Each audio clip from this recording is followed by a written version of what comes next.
So you made it to Minneapolis, St. Paul, Yeah. and then you went from there. You went west. Yep. West from there to Fargo. It was Fargo, North Dakota. There's another town, I think, where we were. Yeah. So, but the old man would come to Fargo. Huh? The old farmer would come to Fargo. No, he wouldn't come to Fargo. There's another town there he came to. Oh, beyond Fargo. Yeah. Next town To over. west, yeah, to west. Yeah.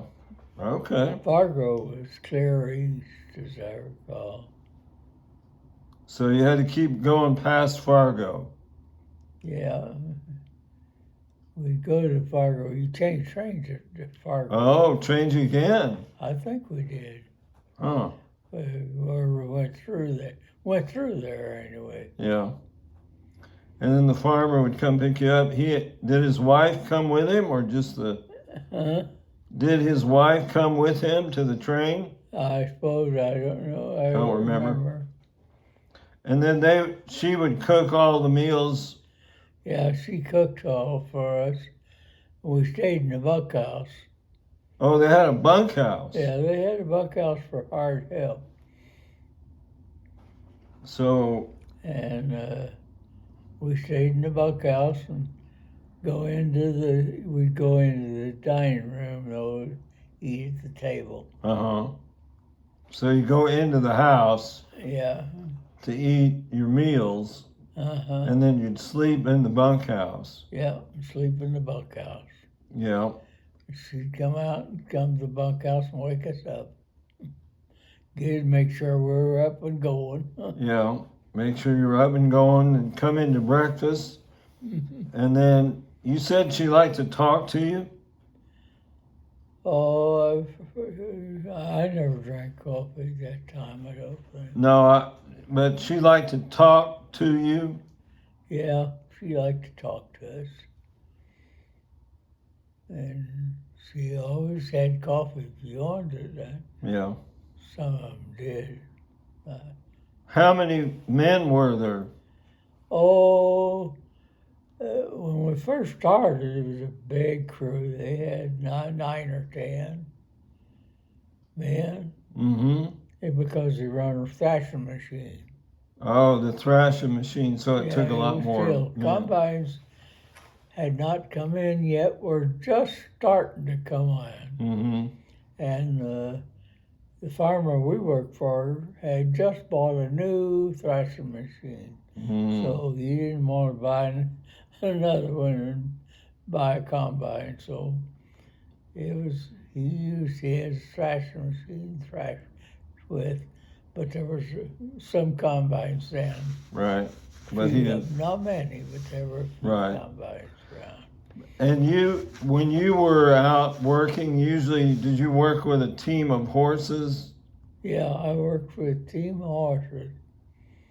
Mostly, I drove a tractor too. Yeah.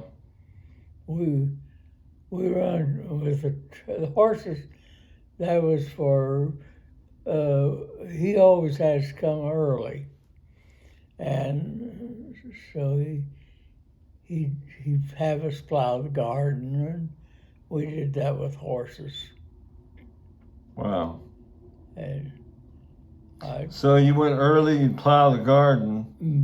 Oh yeah, any other chores, he always had us coming early. He wanted you guys to come early. That's right. He wanted to make sure we were there, ready to harvest on the day, because he'd be watching the clouds. Yeah. Looks like it might rain. We better work late today. We'd go to 11 o'clock at night. Oh my. Wow, but you got paid good? Oh yeah, we paid by the hour.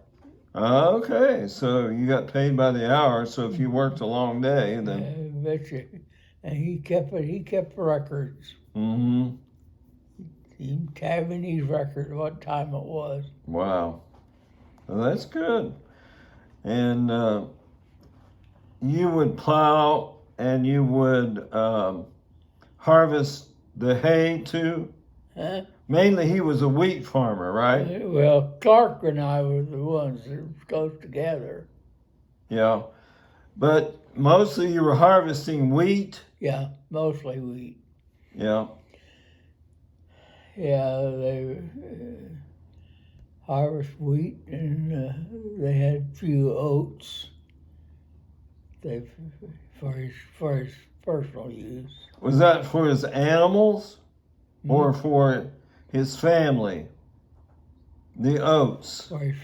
No, he had oats for his horse. For his horses. I see. Yeah. And then what about hay? Huh? Did you cut hay? Oh gosh, yes. George's. We mow the hay. I mowed a lot of hay. With horses or tractor? And then we'd rake it up, Yeah. bunches, and then we'd put it on a wagon, carry it in. And he always wanted George to stack it for him. And George could really stack it. It's really good. But the old man, he'd look at that stack. Oh, George is so pretty. And George was probably about 18 or 19? Yeah, George, he's like 2 years older than I was. Yeah. Was he about 18 or 19 then? Yeah. Yeah. So you were about 16? Oh, yeah. Well, I was about 18, 16. I was probably 16 when I went the first time. Yeah. But he was short on help. That was during the war. Yeah. At the beginning of the They war. were short on help. And he called Dad and said, I'm desperate for workers. And he said, you got a little son there by the name of Emery. And said, if you send him up to me, he said, I know he's young. He said, but I'll have him working with me, and I'll make sure he doesn't work too much or too hard. But he said, I sure could use him. Dad put me on the train. Had to go to North Dakota. Yeah. And I went to Minnesota directly first, Minneapolis. Right. I changed trains in Minneapolis to the one west of North Dakota. Wow. And the old man met me there. Wow. He called Dad, or Dad called him, one or the other. One or the other. Made sure I got there okay. Yeah, sure. Wow, that's good. Those are good memories.